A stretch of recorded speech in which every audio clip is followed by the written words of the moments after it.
준비 찬송 414장 합시다.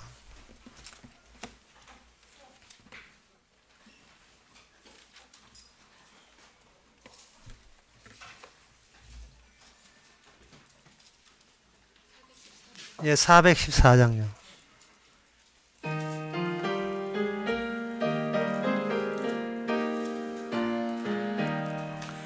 주의 사랑 비칠 때 기쁨 오네.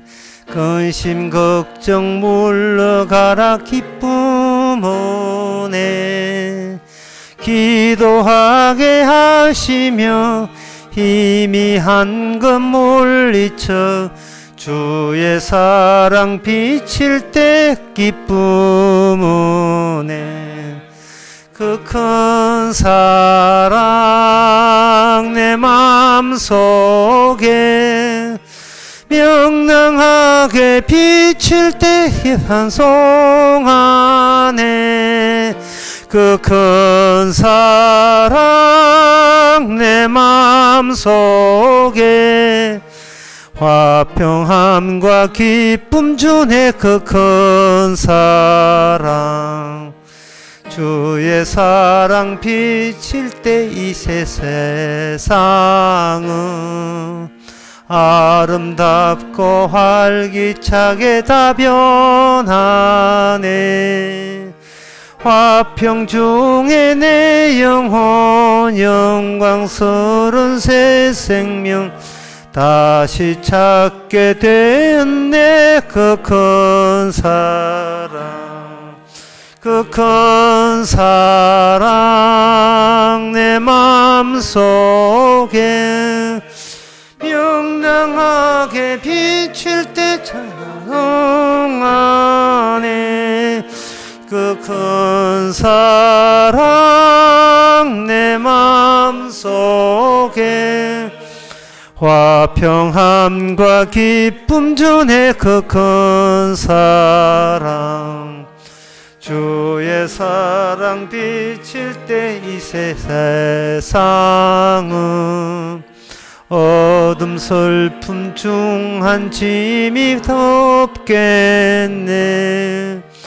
우리들의 가는 길 밝히 비춰주시며 복을 받게 비하시네. 그 큰 사랑 그 큰 사랑 내 맘속에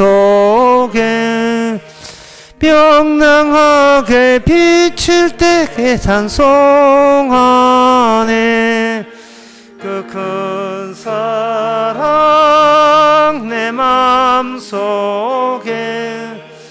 화평함과 기쁨 주네. 그 큰 사랑 주의 사랑 비칠 때 그 항항체가 찬란하게 우리 둘러 비겠네.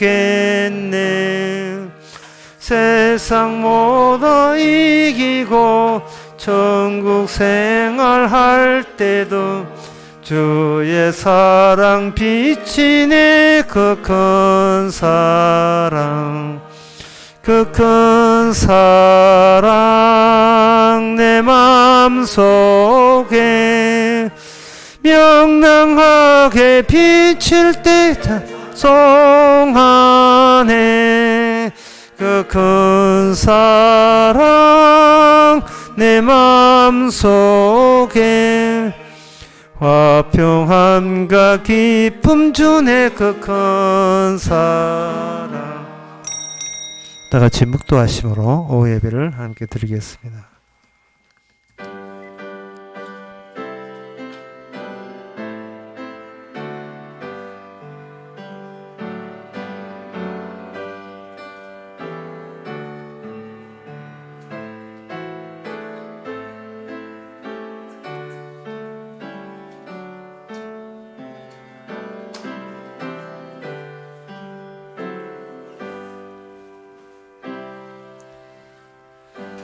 내가 여호와의 인자하심을 영원히 노래하며 주의 성실하심을 내 입으로 대대히 알게 하리이다. 하나님의 아버지, 인자하심이 한때가 아니라 성실하심으로 계속 이어짐을 감사합니다. 살아가면서 온몸으로 인자하심과 성실하심이 함께함을 체득해 하옵소서. 예수님 이름으로 기도합나이다. 아멘. 찬송가 487장 합시다.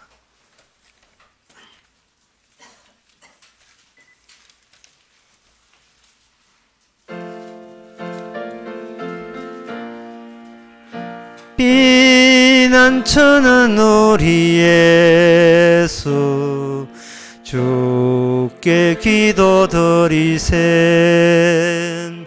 세상 친구 멸시하고 너를 조롱하여도 예수 품에 안기어서 참된 위로 받겠네. 아멘. 이 시간 한 마음으로 기도한 시간입니다. 기도 제목은 세상이 주는 스트레스 굉장히 강하지요. 그러나 그보다 더 센 스트레스가 주님이 임재한 스트레스가 더 강력합니다. 그렇게 되면 내일은 없고 좀 더 주일만 있음을 그걸 강하게 느낄 때 세상 스트레스는 스트레스도 아닌 게 되는 겁니다. 주님이 함께 있는 그 안전함, 그 고정된 확정된 현실을 받아들일 수 있도록 다 같이 기도합시다.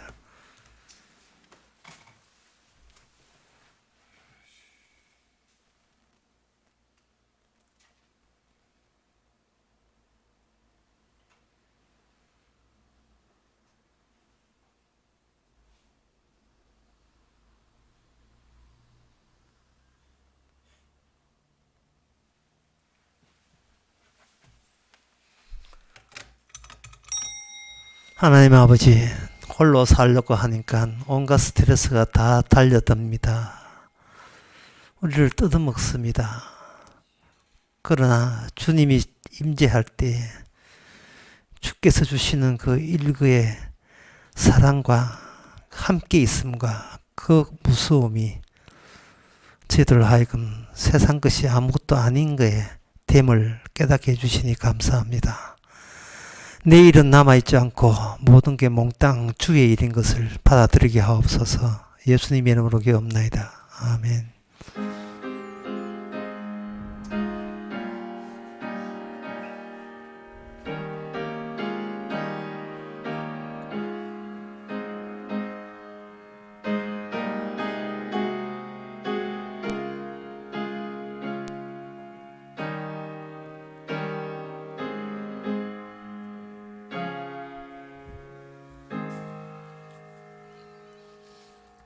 하나님의 말씀 봅니다. 하나님의 말씀은 욥기 9장 11절에서 16절까지입니다.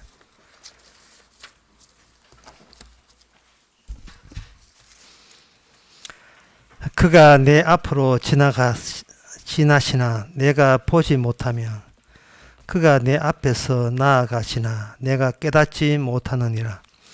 하나님이 빼앗으시면 누가 막을 수 있으랴? 무엇을 하시나이까? 누가 물을 수 있으랴? 하나님이 진노를 돌이키지 아니하시나니 라합을 돕는 자들이 그 아래 굴복하겠거든. 하물며 내가 감히 대답하겠으며 무슨 말을 택하여 더불어 변론하랴. 가령 내가 의로울지라도 감히 대답하지 못하고 내가 심판하실 그에게 간구했을 뿐이며 가령 내가 그를 부름으로 그가 내게 대답하셨을지라도 내 음성을 들으셨다고는 내가 믿지 아니하리라. 아멘. 오늘 내용이 무슨 뜻인지 욥이 몸이 아픈 건 아는데 몸이 아프다 할 때 아야 이렇게 괴롭다 이렇게 하면 되는데 그건 비명 소리가 아니고 어떤 그 하나님이 함께 하실 때 일어나는 상황을 비명에다가 섞어서 우리에게 알려주고 있습니다. 분명히 하나님이 함께 하셔서 나를 아프게 한 건 맞는데 해답을 전혀 모르겠다는 거예요. 그러면 그 해답을 제가 미리 말씀드리면 이게 구약과 신약의 차이 때문에 그러는데요. 구약에서는 사전적 분석에 들어갑니다. 일이 일어나기 전에, 결정적 일이 일어나기 전에 계속해서 해답을 찾는 식으로 자기에게 일어난 일에 대해서, 하나님에 대해서 분석에 들어갑니다. 그렇다면 여러분들은 신약은 어떤 거나 여러분 감 잡지요. 신약은 뭐냐? 이미 결정적 사항이 일어나고 난 뒤에 사후적으로 분석에 들어가게 되는 겁니다. 그러면 해답은 항상 하나로 고정이 돼요. 주님의 십자가 다 이루었다. 그 의미를 반복해서 되새기는 식으로, 이것만이 정답이라는 식으로 계속 우리에게 주어지게 되는 겁니다. 그런데 십자가를 놓쳐버리면 뭐가 되느냐 하면 십자가에 하는 일을 헛수고로 만들어버려요. 있으나 마나한 사건을 만들어버리면 우리는 어떻게 되느냐. 구약에 계속 제자리 걸음 하나밖에 안 됩니다. 내가 예수 믿고 사는데 왜 이렇게 힘듭니까? 왜 이렇게 하는 일이 안 되는 겁니까? 라고 계속 불평해야 되는데, 그거는 절정적인, 이미 해답이 주어지기 전에 몰랐을 때 하는 이야기지. 주님의 십자가의 모든 최종 의미가 드러났는데도 불구하고 그냥 자전거 나가지도 하면서 자전거 굴리는 그 헬스클럽의 자전거처럼 계속 밟아도 1cm도 나가지를 않아요. 자기 한풀이만 될 뿐이죠. 그래서 하나님께서는 욥의 고통 가운데서 뭐 어떤 걸 하나님께서 욥을 하여금 입을 토하게 하느냐 하면은, 사전적 분석에 들어가면서 욥이 그 해답을 잘 모르면서도 사후에 십자가 이후에 온전하게 다 정답이 드러난, 세상에 해답이 다 드러난 상태를 여기 욥의 비명소리 가운데 이걸 집어넣게 하셨습니다. 그게 13절에 나옵니다. 하나님의 진노를 들이키지 아니하면 라합을 돕는 자들이 그 아래 굴복하겠거든. 라합을 돕는 자가 돼 있고, 그 다음에 여기에 15절에 보면 내가 의로울지라도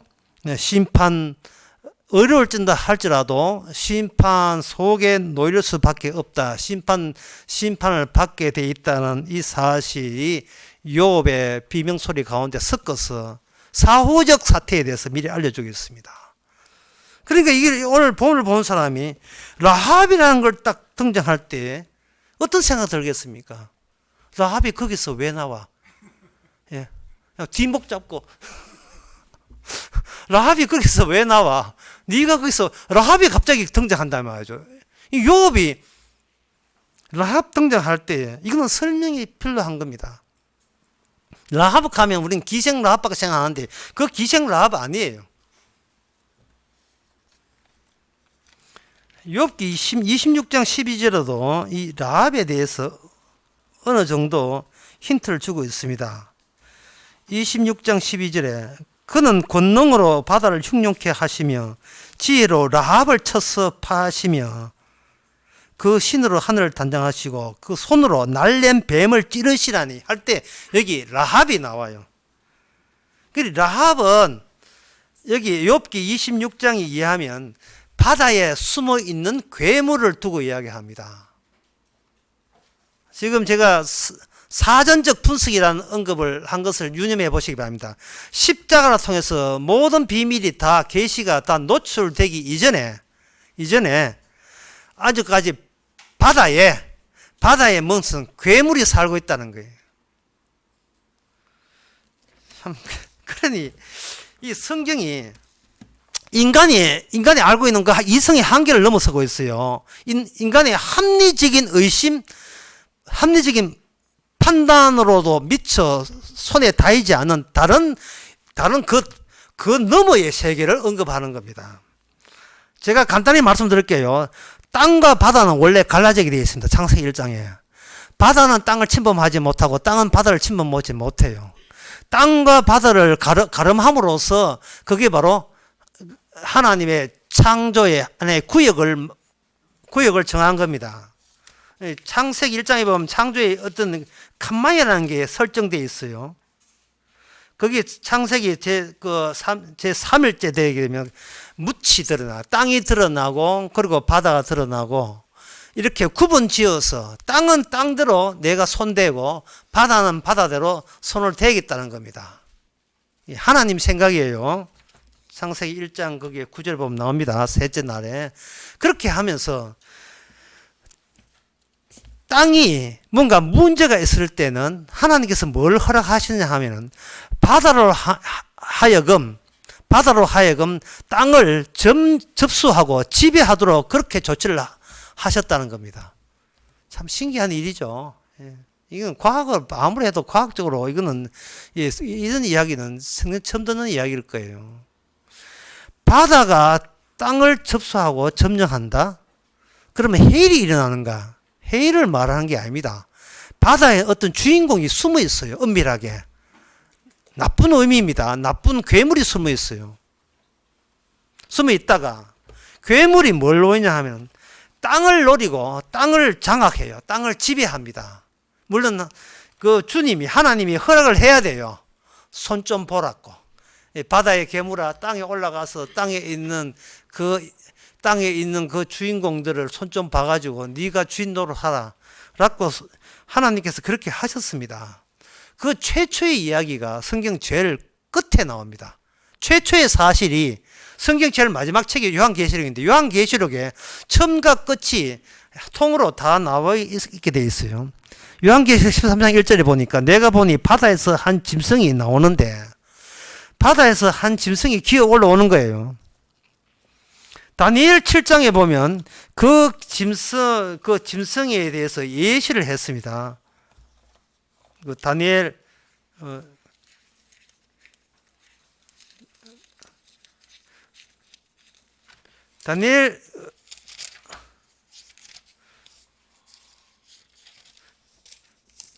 7장에 시작해 보면 바벨론 왕 벳살살 원년에 다니엘이 그 침상에서 꿈을 꾸고 위대 속에서 이상을 받고 그 꿈을 기록하며 그 일의 대략을 진수하니라. 다니엘이 진수하면서 내가 밤에 이상을 보았는데 하늘에 네 바람 큰 바다로 몰려서 그 천사가 바람이 천사의 힘이 바다를 작용하니까 거기서 바다에 잠자고 있던 짐승 넷이 바다에서 나왔다. 기 나온 거예요. 만약 도마뱀 편 악어처럼 기 나왔어요. 악어란 말도 욥기에 나와요.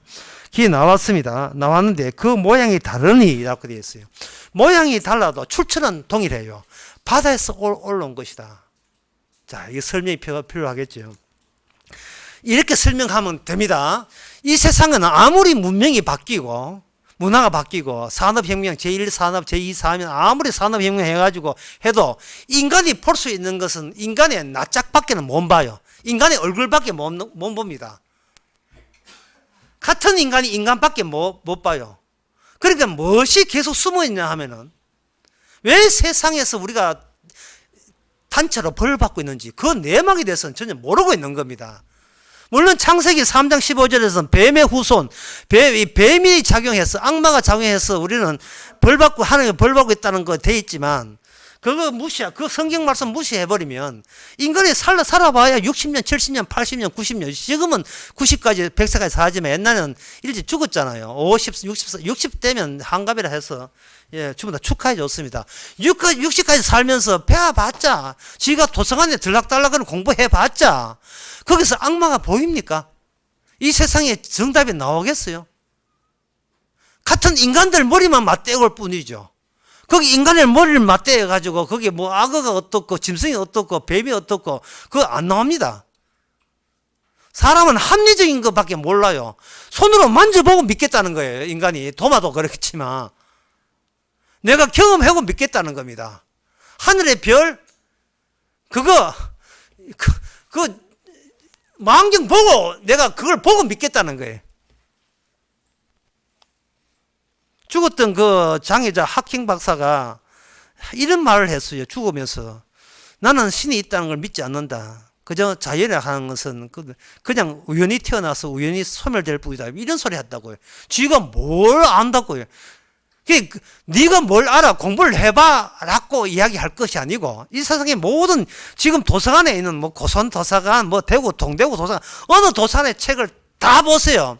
그 아무리 봐도 거기서 악마의 존재가 증명되지 않습니다. 악마의 존재가 증명되지 않아요. 인간이 기껏 지혜와 지식이라는 게 그 정도, 그 수준밖에 안 됩니다. 이 세상에 땅에 있는 인간들만 상대했기 때문에 그래요. 은밀하게 바다에 있는 괴물이 기어 올라왔다는 것은 성경 외에는 다른 데는 없어요. 바다에서 뭔가 기어오면 네가 거기서 왜 나와? 이러고 있다고요. 인간 문제는 인간이 해결하는 거예요. 인간의 문제, 인간의 해결. 그래놓고 악마가 인간을 하나님에 의해서 지배한다는 그걸, 그 기본적인 것을 빼돌리고 하는 말이, 땅에서 인간이 뭘 만드느냐 하면 소위 종교라는 걸 만들어요. 신을 만들어내요. 신이시여 도와주소서. 하나님께서 네가 무슨 낯짝으로 네가 도와달라 하느냐, 그 이유가 없습니다. 무조건 도와달라, 무조건. 하나님이 인간을 만들었잖아요 라고 하는 거예요. 중간에 뭐가 없느냐, 하나님의 약속이 빠졌어요. 뱀의 후손과 여자의 후손은 싸운다는 이 싸움의 요소가 빠져버렸어요. 그냥 하나님 존재하고 나 존재하니까 도와줘야 마땅하다는 거예요. 이거는 말도 안 되는 억지입니다. 다스마서 내가 믿는 하나님이 진짜 하나님일까 묻지도 않아요. 그건 당연히 진짜 하나님이라고 당연히 의구고 있습니다. 여기서 하나님께서 욥을 통해서 계시를 보이죠. 욥이 이방인이에요. 이스라엘 사람 아닙니다. 이방인이지만 이방인이든 이스라엘이든 공통점이 있습니다. 지혜의 시작은 죽음으로부터. 죽음이 매개가 되어서 진짜 하나님이 죽음 속에서 나와요. 죽음 마땅함 속에서 나온다고요. 내가 살아 마땅함에서는 절대로 하나님이 안 나옵니다. 악마가 안 보입니다. 죽음 마땅함을 통해서, 거기서 본문처럼 욥은 죽음 마땅함을 통해 도대체 해결점이 없어요. 하나님이 지나가도 내가 뭐 알아보고, 하나님이 응답해도 내가 뭐 알아볼 게 뻔하고, 쭉 앞에 여기 나오잖아요. 여기 11절에 하나님 내 앞에 지나가도 내가 뭐 알아본다고요. 이 말은 뭐냐면 내가 의로울지라도 심판받고, 그러니까 사전적 분석에 들어가면서 내가 내가 아는 지를 총집합해서 다 해결책을 얻으려고 내 고통의 의미를 알려고, 이유를 알려고 애썼지만 자기는 안다는 거예요. 이거는 내가 해답을 얻어낼 가능성은 불가능하다. 없다. 정답은 내가 잊을 수 없다는 거예요. 그냥 맥없이 죽어갈 뿐이다는, 이것이 바로 욥을 통해서 정답을 모르는 모든 인간들의 난맥상, 한계를 보여주는 겁니다. 서로 가족끼리 서로 못 죽고 살죠. 내가 네 키워줄게 뭘 하고 하지요. 그거는 일단 돈이 얼추 있을 때나 온 가족을 끌싸안고 알지요. 어릴 때.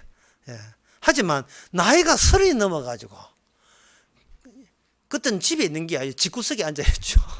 집구석에 앉아가지고 맨날 TV나 보고 뭐 사업한다 저지를 해가 수천만 날리고, 그 다음에 또 뭐 휴대폰 대리점 해가 또 한 5천 날리고, 자, 그러니까 나이 40까지 되고 몸은 뚱뚱하고, 아무리 아버지가 노건 공장하지만 그 아들 어떻겠습니까?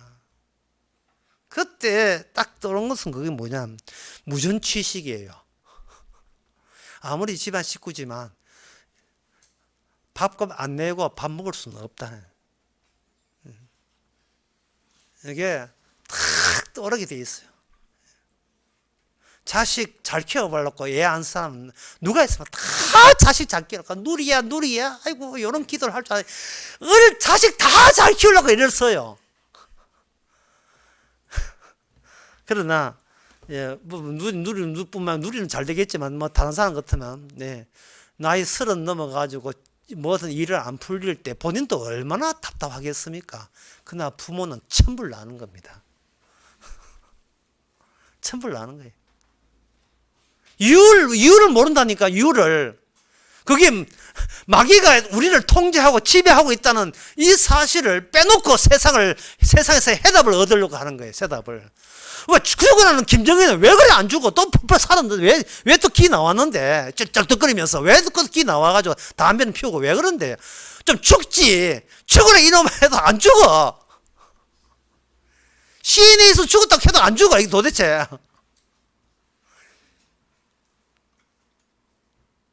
여러분, 우리가 뭔데 우리 뜻대로 돼야 돼요? 도대체 우리가 뭔데? 우리가 해답을 가질 수가 없습니다. 하나님은 어떻게 하느냐? 사후적 분석을 하게 됩니다. 약을 주고 약에 맞는 병을 일으켜요. 이게 정답이에요. 약을 먼저 줘요. 우리는 내가 병이라는 것을 이 병을 들고 알고 이 병을 좀 낫게 해달라고 하지만 그거는 자기 병이 얼마나 깊은지를 몰라요. 어디까지 꽂혀 있는 걸 몰라요. 착한 일을 하면 복 받을 줄 착각하고 있습니다. 아예 하나님께서는 약을 먼저 줘버려요. 약을 먼저 주고 우리는 그 약을 건강한 사람한테는 무시하죠. 근데 건강한데 십자가 후딱 지나가 버리자 이래 되는 거예요. 제가 지난 금요일 울산 강의하면서 그런 이야기 했거든요. 십자가는 쇼윈도가 아니라 그래서요. 그냥 보고 좋은 애 하고 지나가는 게 아니에요. 그 쇼윈도가 아니고 십자가가 우리를 잡아 당겨버리면 그 백화점의 십자가 쇼윈도부터 더 지나갈 나가 소멸되어 버렸어요. 내가 없어요. 십자가를 잘 모르니까 십자가 딛고 그 다음에 뭐 하고 그 다음에 부활 딛고 천국 가고 재림 맞이하고 자꾸 이런 시나리오는 십자가를 모르기 때문에 그 스케줄을 계속 갖고 있는 거예요. 내가 죽으면 매개를 안 하니까 마치 십자가 재림이 해결책인 양 그렇게 우기는 겁니다. 진짜 그런 설교방 굉장히 많지요. 십자가 민다 해놓고는 그 다음에 또 뭐를 뒤집으시면 재림을 또 거기다가 얹어버립니다. 십자가 믿어도 재림 안 믿으면 구원 못 받습니다. 이런 참 말도 안 되는 논리가 막 나오는 거예요. 말도 안 되는 논리가. 정답을 알아버리면 십자가 믿어도 안 되고 재림을 추가해야 됩니다. 이런 추가밥 이야기는 그건 나올 수가 없어요. 욥에 있어서 욥은 뭘 보느냐, 뭘 이야기하느냐. 라합이 우리 인간의 힘으로 이길 수가 없다. 라합에게 다시 말하면 악마죠. 라합이라는 뜻은 뭔 뜻이냐, 요동친다, 흥분한다는 뜻이에요. 그래 잠잠한 바다가 갑자기 바다가 물길이 일어나니까 보니까 그 괴물 하나가 아주 흥분하고 날뛰고 난리도 아니에요. 그 라합은 뭐냐, 악마의 동맹국입니다. 라합이라는 것은 그 이사야에 보면 이사야 3장 7절에 보면 이렇게 되어 있어요. 오늘이 좀 이렇게 어려워요. 3절 7절이 하고 이사야 51장 9절에 보면 여호와의 팔이여 깨소서 능력을 베푸소서. 옛날 옛 시대에 깨신 것 같소서. 라합을 점이시고 용을 찌르신 자가. 라합은 용을 도와주는 동맹군이에요. 동맹군. 그런데 그게 이사야 그 앞에 있는 30장 7절에 보면 그 라합 같은 나라가 등장시켰다는 거예요. 그게 뭐냐면 애굽이라는 겁니다. 애굽은 가만히 있는 라합을 일컫는 기라. 애굽의 도움은 헛되고 무익하니 애굽을 가만히 앉은 라합을 일컫느니라. 그게 애굽이라는 나라에서 너 이스라엘이 몸 빠져나와야 되고 빠져나올 생각도 없었는데 애굽을 흥무시켜가지고 하나님이 애굽을 자극시켜가지고 하나님이 이스라엘 백성을 보내지 않으면 안 되게 그렇게 조치하는 방식이 하나님의 유일한 구원 방식이라는 거예요. 그러니까 하나님이 의도적으로 땅에 있는 인간들을 선악과 따먹고 죄짓게 해놓고 인간들이 죄지으면서도 서로 얼굴을 보면서 어리둥절 하는 거예요. 우리가 왜 이렇게 고생해야 되는가? 자식 키울 때는 이쁜데 자식 나중에 더 키우려고 하니까 돈도 벌어야 되고 힘드는 거예요. 세상 자체가 스트레스예요. 왜 스트레스 받으면서 살아야 되는가? 울산 강의하면 인간은 왜 신발을 신어야 되고 옷을 왜 입어야 되는가? 그거는 땅에서 저주가 올라오니까 신발 신고 나이키 신고 옷을 입어야 안 얼어 죽으니까 옷을 입는 거예요. 그러면 그 다음 문제 왜 그래야 되는데? 하나님이 처음부터 신발 나이키를 안 만들었잖아요.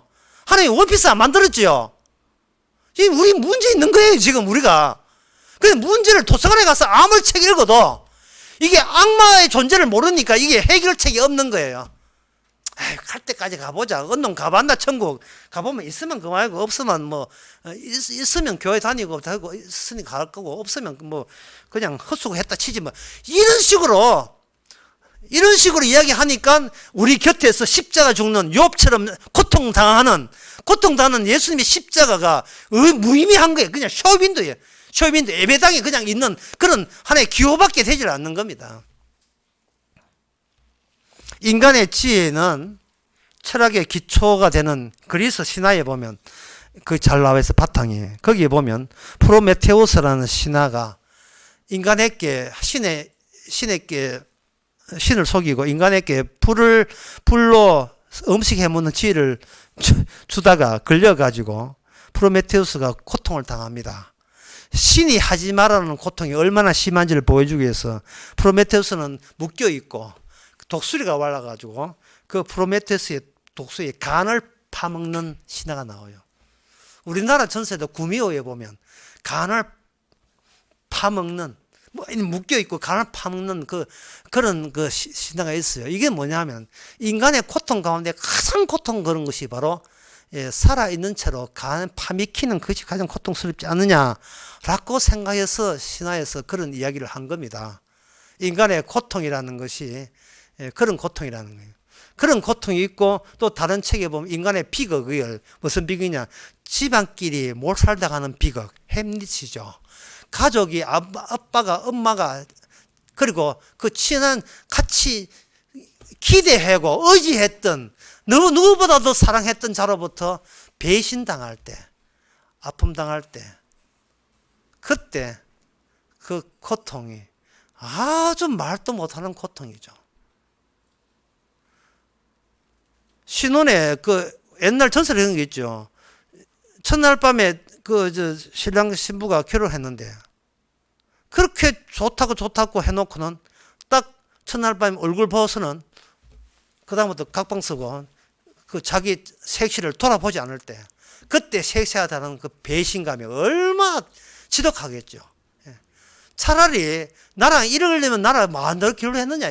결혼했으면 사랑해놓고 좋아서 부른 게 꼴 보기 싫다고. 성경에 나옵니다. 왜야? 첫날 밤에 보는 게 사람이 색시가 얼굴이 달라요. 거기서 네가 왜 나와 할 정도로 진짜 네가 왜 나와 네가 난 네 안 좋아했는데 섹시 아빠가 하는 말이 외삼촌이 하는 말이 우리 동네에서 마침 1대1 1+1 세일 한다고 해가지고 세일 해가지고 하나 깨야 엮기로 했다. 그럼 나머지 하나는 네가 이제 14년을 일을 더 해 7년을 일을 더 해야 된다. 완전히 야곱도 속임수지만 이것도 완전히 외삼촌도 속이는 거예요. 못 생겨서 시집 못 받아가 싶어서 덤으로 끼워준 거예요. 그러니까 그 하나가 징벌이고 벌이다 말이죠. 왜 세상은 천국이 아니고 낙원이 아니냐? 왜 벌 받느냐? 해답이 없어요. 정답이 없어요. 정답이. 그러면서 이미 태어난 걸 물을 수도 없고 번개탄 폐하가 또 자살한다고 죽고 난 뒤에 지옥 가는 것도 뻔하고 그러니까 오도 가도 못하는 거예요. 그때 성경에서 이야기하는 단어가 나와요. 차라리 태어나지 말았으면 좋을 뻔했다는 말이 차라리란 말이 어떤 말이냐 사전적 분석에서 안 나옵니다. 사후적 분석에서 나와요. 사후적 분석에서 다 일이 마무리되고 천당 갈 사람 천당 보내고 지옥 갈 사람 지옥 보내놓고 사후적 모든 일은 끝나고 난 뒤에 주님 하신 말이 차라리 네 같은 인간은 태어나지 말았으면 좋을 뻔했구나.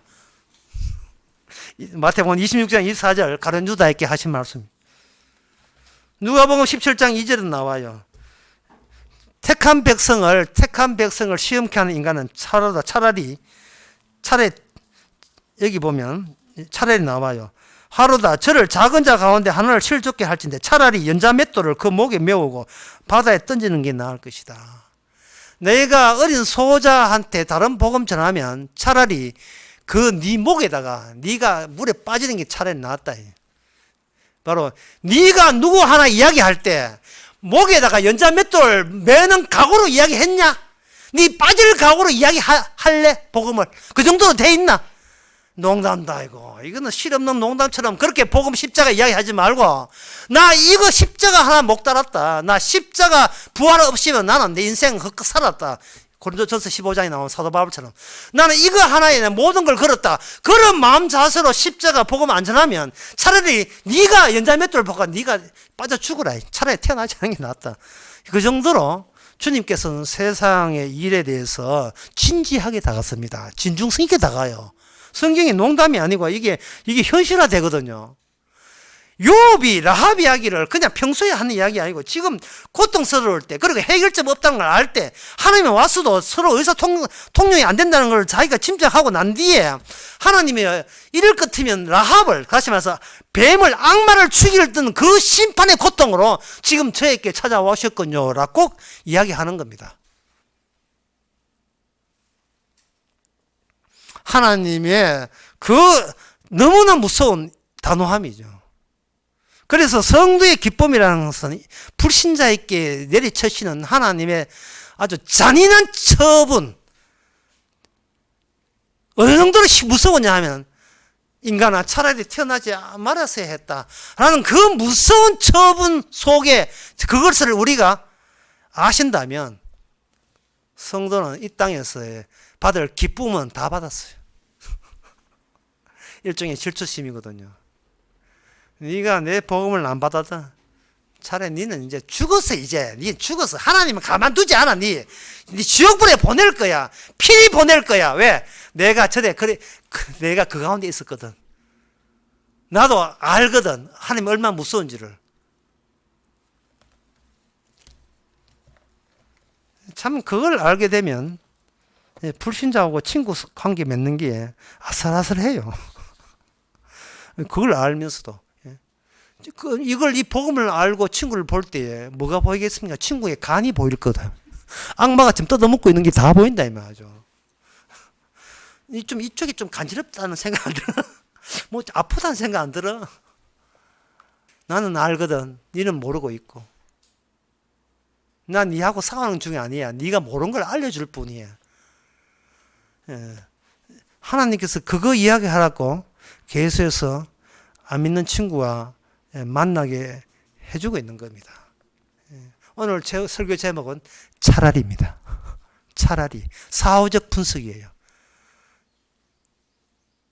하나님께서 바다로 하여금 바다에 괴물이 올라가 땅을 지배하게 됩니다. 자, 그 다음 이야기는 뭐냐? 땅에서 모든 걸 다 잡았어요. 모든 건설을 다 지었습니다. 그런데 예외가 있었습니다. 손가락이 다 잡았는데 손가락 새로 뭔가 빠져나갔어요. 누가 빠져나가냐? 하늘에서 오신 예수님이 하나님의 아들, 예수님 목수의 아들 예수님이 빠져나와 버렸어요. 헤롯이 기급을 해가 베들레헴의 아들 둘 다 죽였잖아요. 동방박사도 빠져나오고 손가락 사이로 빠져나와 버렸어요. 빠져나와 버렸다. 그게 바다에 있는 괴물이 땅을 지배함으로써 땅과 바다는 이제 구분이 없습니다. 바다에 있던 그 흥분됨, 그 난폭함이 그대로 땅에까지 정복되어서 이 세상은 210몇 개국 이 세상은 난리도 코로나 때문에 난리도 아닙니다. 그런데 거기에 빠져나온 분이 누구냐? 예수님이 새로운 땅을 마련했어요. 그 땅은 악마가 침범하지 못합니다. 우리의 시민권은 하늘에 있느니라. 빌립보서 3장 20절. 우리의 시민권은 하늘에 있기 때문에 재해 보상금 못 받습니다. 지금 동사무소에 있는 게 하늘에 있어요. 하늘에 있어서 하늘에 있는 그 땅, 영원한 본향, 그 중심성을 사후적 분석을 통해서 알게 하셔서 성령을 알게 하셔가지고 세상을 향하여 뭐라고 하냐?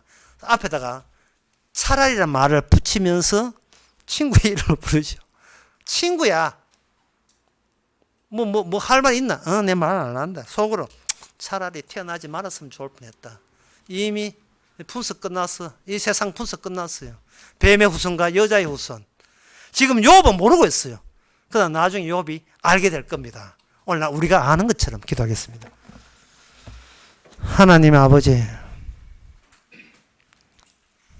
도산에서 공부한 게 다가 아니고 철학과 과학이 다가 아니고 인간이 기껏 경험한 게 다가 아니라 말씀을 통해서 알 수 없는 영적 세계를, 약속을 저에게 알려주시니 감사합니다. 예수님이 다 이루었다는 의미가 무슨 의미인지를 이런 기쁨으로, 세상에 대한 보복의 의미로 받아들이게 하옵소서. 예수님의 이름으로 기도합나이다. 아멘. 찬송가 459장 합시다.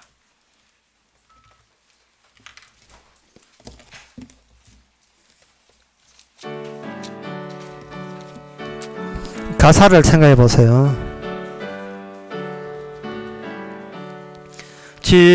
지금까지 인해온 것 주의 크신 은혜라. 한이 없는 주의 사랑 어찌 이루 말하라. 자나깨나 주의 손이 항상 살펴주시고 모든 일을 주 안에서 형통하게 하시네. 몸도 마음도 연약하나 새 힘 받아 살았네. 물 붓듯이 부으시는 주의 은혜 족하다. 사랑 없는 거리에나 험한 산길 헤맬 때 주의 손을 굳게 잡고 찬송하며 가리라. 주님 다시 배올 날이 날로 날로 다가와 무거운 짐 주께 맡겨 벗을 날도 멀잖네. 나를 위해 예비하신 고향집에 돌아가 아버지의 품 안에서 영원토록 살리라.